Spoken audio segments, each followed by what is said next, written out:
ॐ तव कथामृतं तप्तजीवनं कविभिरीडितं कल्मषापहं श्रवणमङ्गलं श्रीमदाततं भुवि गृह्णन्ति ये भूरिदा जनाः। দক্ষিণেশ্বর মন্দিরে মাস্টার, রাখাল, লাটু, বলরাম, অধর, শিবপুর ভক্তগণ প্রভৃতির সঙ্গে। প্রথম পরিচ্ছেদ। ঠাকুর শ্রী রামকৃষ্ণ দক্ষিণেশ্বর মন্দিরে মধ্যাহ্ন সেবার পর ভক্ত সঙ্গে বসিয়া আছেন। বেলা 2টা হইবে। শিবপুর হইতে বাউলের দল ও ভবানীপুর হইতে ভক্তেরা আসিয়াছেন। শ্রীযুক্ত রাখাল, লাটু, হরিশ আজকাল সর্বদাই থাকেন। ঘরে বলরাম মাস্টারও আছেন। আজ রবিবার, 3রা আগস্ট 1884, 20শে শ্রাবণ, শুক্লা দ্বাদশী, ঝুলন যাত্রার 2য় দিন। গতকল্য ঠাকুর সুরেন্দ্রের বাড়িতে গিয়াছিলেন, যেখানে শশধর প্রভৃতি ভক্তেরা তাহাকে দর্শন করিয়াছিলেন। ঠাকুর শিবপুরের ভক্তদের সম্বোধন করিয়া কথা কহিতেছেন। শ্রী রামকৃষ্ণ ভক্তদের প্রতি: কামিনী কাঞ্চনে মন থাকলে যোগ হয় না। সাধারণ জীবের মন লিঙ্গ, গুহ্য ও নাভিতে। সাধ্য সাধনার পর কুলকুণ্ডলিনী জাগ্রতা হন। ইড়া, পিঙ্গলা আর সুষুম্না নাড়ী। সুষুম্নার মধ্যে 6টি পদ্ম আছে।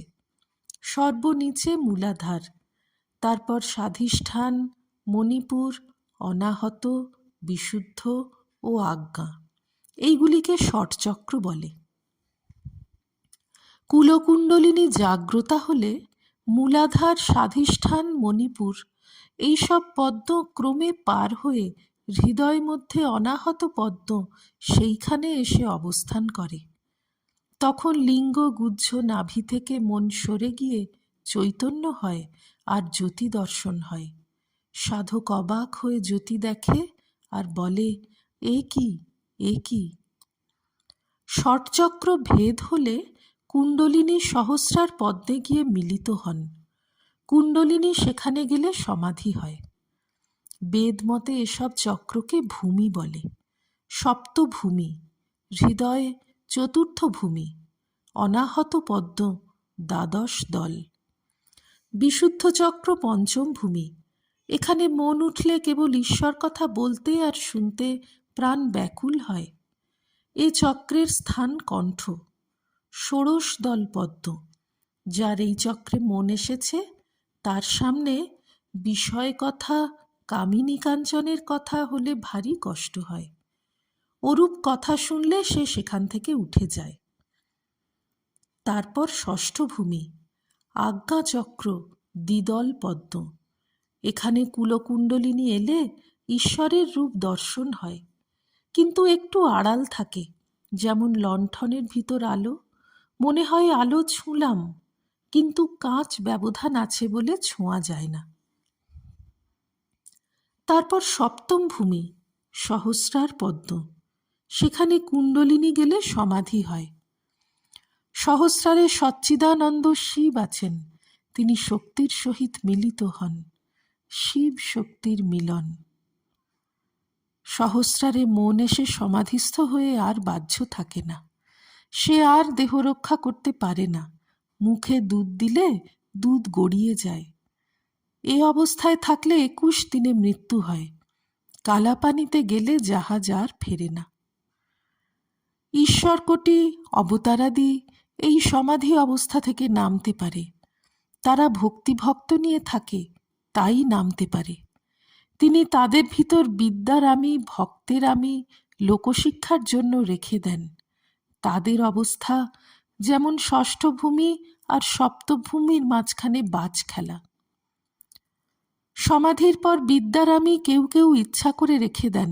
সে আমির আঁট নাই, রেখা মাত্র। হনুমান সাকার নিরাকার সাক্ষাৎকারের পর দাস আমি রেখেছিলেন। নারদাদি, সনক, সনন্দ, সনাতন, সনৎকুমার এরাও ব্রহ্মজ্ঞানের পর দাস আমি ভক্তের আমি রেখেছিলেন। এরা জাহাজের মতো, নিজেও পারে যান, আবার অনেক লোককে পার করে নিয়ে যান। ঠাকুর এইরূপে কি নিজের অবস্থা বর্ণনা করিতেছেন?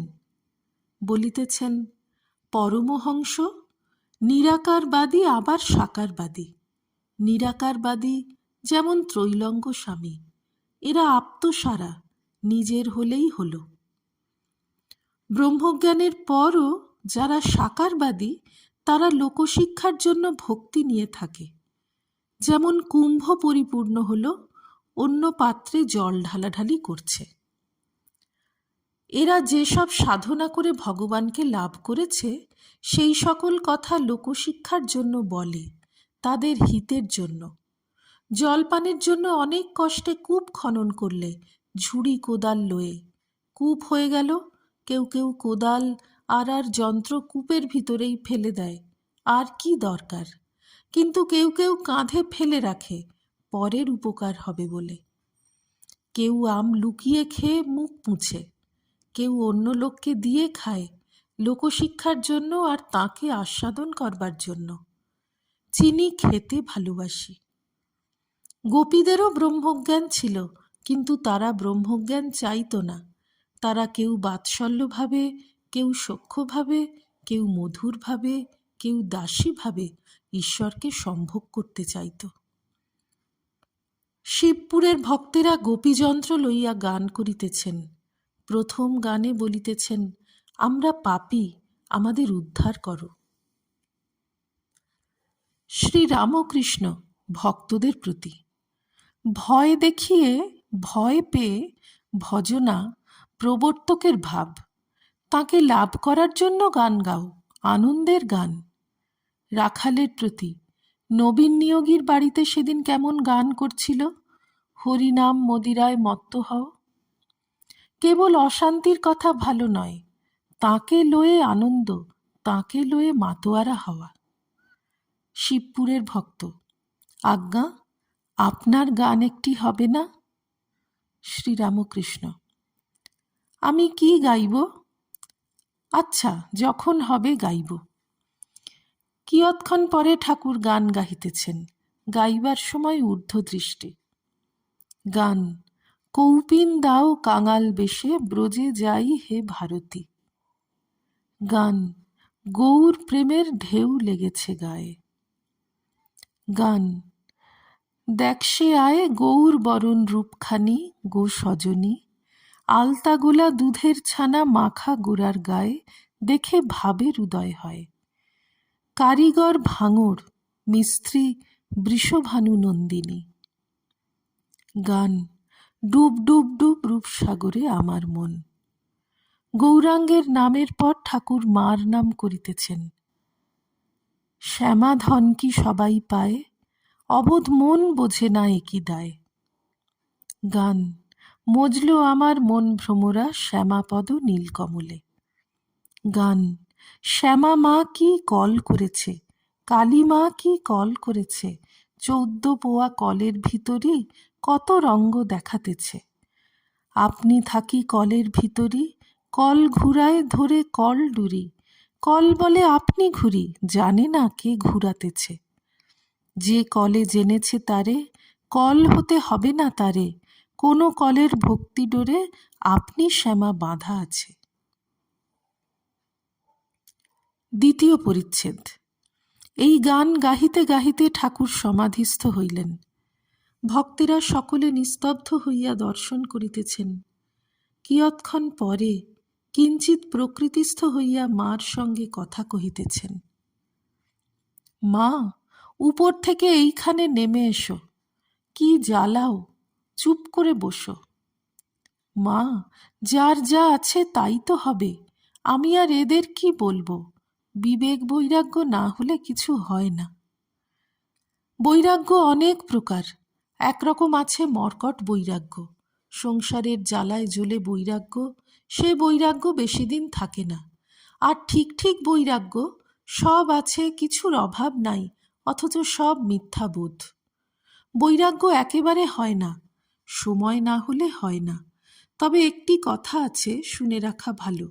সময় যখন হবে তখন মনে হবে, ও সেই শুনেছিলাম। আরেকটি কথা, এসব কথা শুনতে শুনতে বিষয় বাসনা একটু একটু করে কমে। মদের নেশা কমাবার জন্য একটু একটু চালুনির জল খেতে হয়, তাহলে ক্রমে ক্রমে নেশা ছুটতে থাকে। জ্ঞান লাভের অধিকারী বড়ই কম। গীতায় বলেছে, হাজার হাজার লোকের ভিতর একজন তাকে জানতে ইচ্ছা করে। আবার যারা জানতে ইচ্ছা করে, সেইরূপ হাজার হাজার লোকের ভিতর একজন জানতে পারে। তান্ত্রিক ভক্ত, মনুষ্যাণাম সহস্রেষু কশ্চিদ যততি সিদ্ধয়ে ইত্যাদি। ওম নিরঞ্জনম নিত্যমনন্তরূপং ভক্তানুকম্পাধৃতবিগ্রহং বৈ ঈশাবতারং পরমেশমিড্যং তং রামকৃষ্ণং শিরসা নমামঃ। শ্রীরামকৃষ্ণার্পণমস্তু।